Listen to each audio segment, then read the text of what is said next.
Hey, it's Shane Gould again. Today we're going to talk about trademark and infringements. So, trademarking a name is by far the most difficult thing probably to do.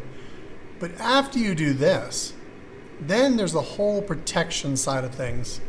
It is your greatest asset, and to feel that the government's going to help you in any way, it's probably not going to happen. What happens is the trademark laws and how it typically works is they notify, and you go to the trademark office, USTPO.gov, and you sign up and you trademark a name. But little do they tell you, that's all they do. They basically, mark it, say when it was first used, kind of state the claim, and hopefully no one else comes along and uses it. But little do they say, you spend this little bit of money, but the real part is how do you protect your greatest asset, your trademark? So obviously there's a lot of lawyers out there that'll protect it. Then once you have a trademark, you can monitor this mark and make sure that no one else is using it or coming along and saying, we want to trademark something similar to it with just a little change in the spelling or the change of the wording or some kind of application or I would say like an artwork. And if you're really good or your lawyer's good at it yourself at monitoring this, you can get rid of a lot of the headaches early on. If you see it early, you can go ahead and basically oppose that mark as they're trying to do it. That right there cuts out a lot of the riffraff and the early guys that are trying to come in and stake your claim. But when I look at trademarks, it is your greatest asset, but it's very easy to find out that at the long run, the intro to starting the trademark and to purchase the trademark is not a lot of money. The protection of that mark is where the money really starts to accumulate, and lawyers' fees and etc. A lot of times, if you can, take people and write them a cease and desist or talk to them on the phone and not really get the lawyers involved, you can get away with a lot of it. Pretty self-sufficient. You can do it yourself.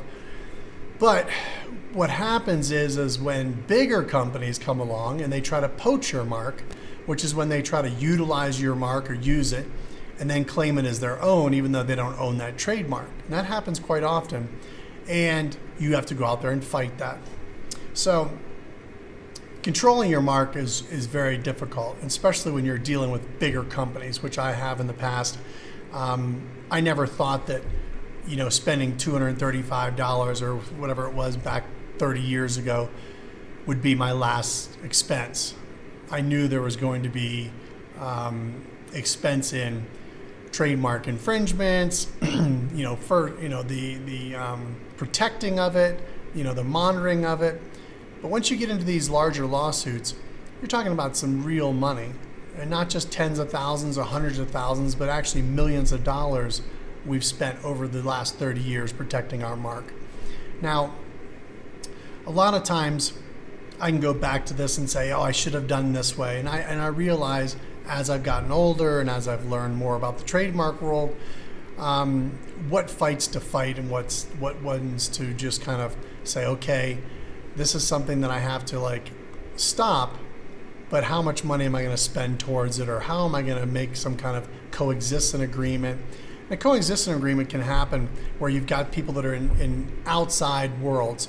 I'm in the clothing business and I'm in the action sports world, and maybe this other guy's in a tire company or a wheel company is really not in my space. So you want to find out and protect your mark at all times. If they're doing apparel to promote their brand, it's one thing, but making sure there's no distinct confusion. So if there's confusion in the marketplace through yourself and your friends, there probably is confusion everywhere. But these are all things you have to kind of weigh out and find a value of what it is.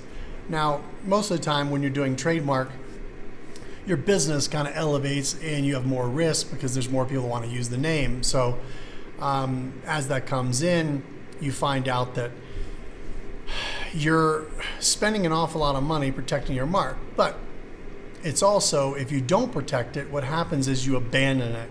If you abandon your mark, the government will say it's abandoned, and what they say is it's not live anymore. And what that means is that you're not using it, you're not protecting it. So they can actually take that mark away from you, which is really bizarre, but it's true. There's a lot of little things you can kind of think about as you're building a brand. When your first use was, when you're trying to find out if someone else has that name and you're doing the research, even if somebody didn't trademark it, but they had it before you, they have first use. First use is so powerful that you can't do anything about it as far as stopping them if they had first use, even if they did not trademark it. So that's something I can say I've seen quite a few times, but it's not to say you can't use your mark, it's just that you can't stop somebody that used it before you.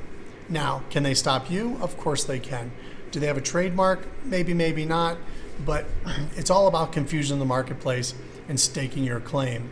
Now, the cost of doing business is like anything. You got expenses, but as I've done more and more of these lawsuits and more of these trademark infringements, I've built like a war chest of reports and agreements, and those things all add up to make a more powerful, warfare, so to speak.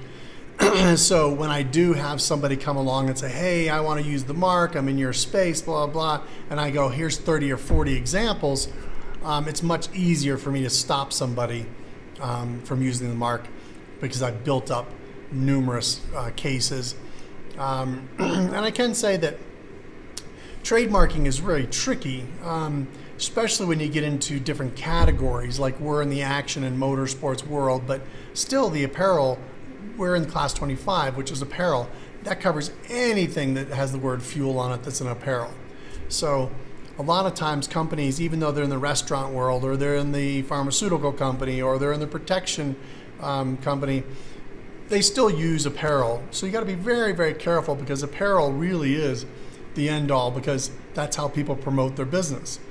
So promoting your business is, having a hat or a sock or a t-shirt or whatever it may be, is very common. So there can be confusion. So you have to be very careful on when you watch and see people using your name in other aspects, other categories, but they typically will still use apparel to promote it. At the end of the day, there's a lot of things to think about. And in business, it's hard enough just doing business as it is, but to control your mark, it's a big deal to make sure you protect it.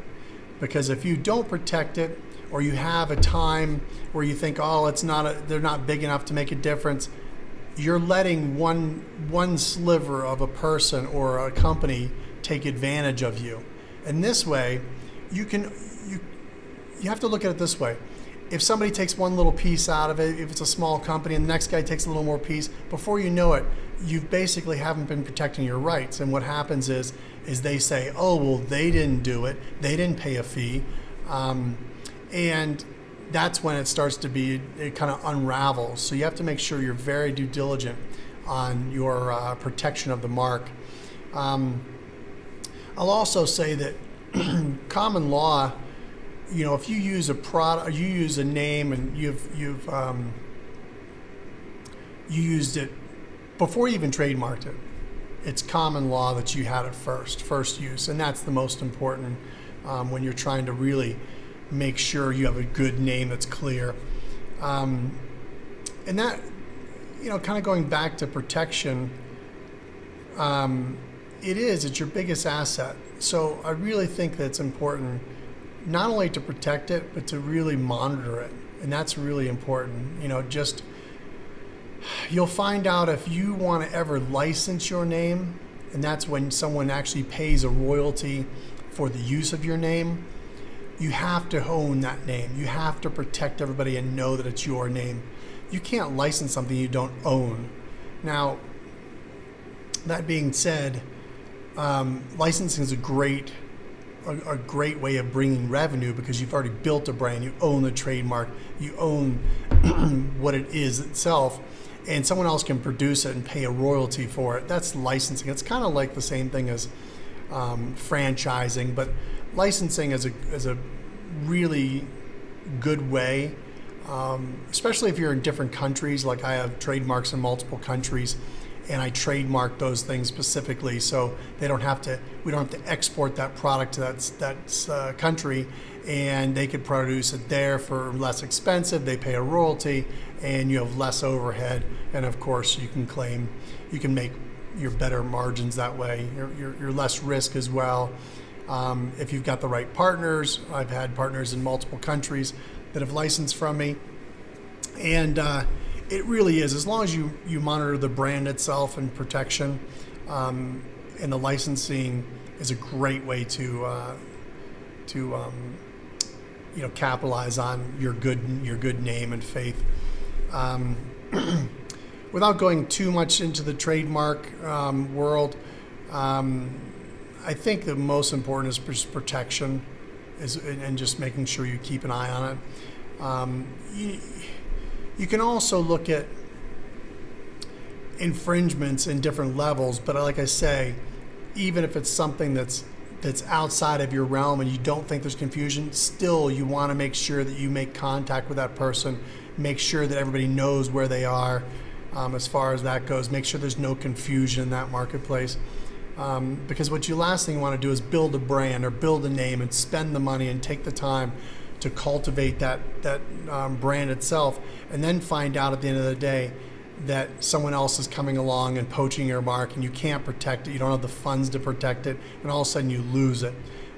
So being proactive in this part of it, before they get out to the marketplace or before they try to trademark it and try to slip through the cracks of the trademark process, to stop them, to put a notice to them, especially if you do it early enough in their trademark processing. There is a time period there where you can oppose their mark. That's where you want to be. You don't want to wait till after the mark is made and then try to do something afterwards. So this is just little tidbits. Like I say, this is all on trademark and infringement. Do you have any questions on it, or you might have some insight on it as well, leave a comment. Let me know what you think.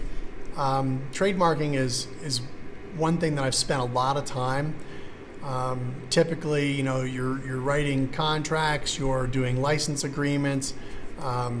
All these things kind of add up as far as your IQ in your trademark world. What you don't want to be doing is doing litigation, honestly, because it's not just a money suck, but it's a mind thing, and it's not only that, but you financially just get burned out, and it really does get beat up, especially if you're fighting the majors. I've fought, not to go on a list, but pretty much 20 or 30 big companies, and I wouldn't suggest it to anybody. So, like I said, controlling your mark is really important. Don't abandon your mark by any means, because if you do that, then someone else can take it over, and then you lose your rights. So I think that, and also if you get to the point where you are in some sort of beginning litigation or some kind of infringement, it's best to take the time and try to speak with them directly or through your lawyer. And a lot of times we'll even come to a point where we say, hey, let's mediate this and not spend the time and energy in the legal system. And that typically works really well. I've had great success in mediation, tens of times, maybe more. And I think that's a good thing as well. But like I said, this is just a little tidbit on the trademark and infringement world. If you have any questions, feel free to ask. Thanks.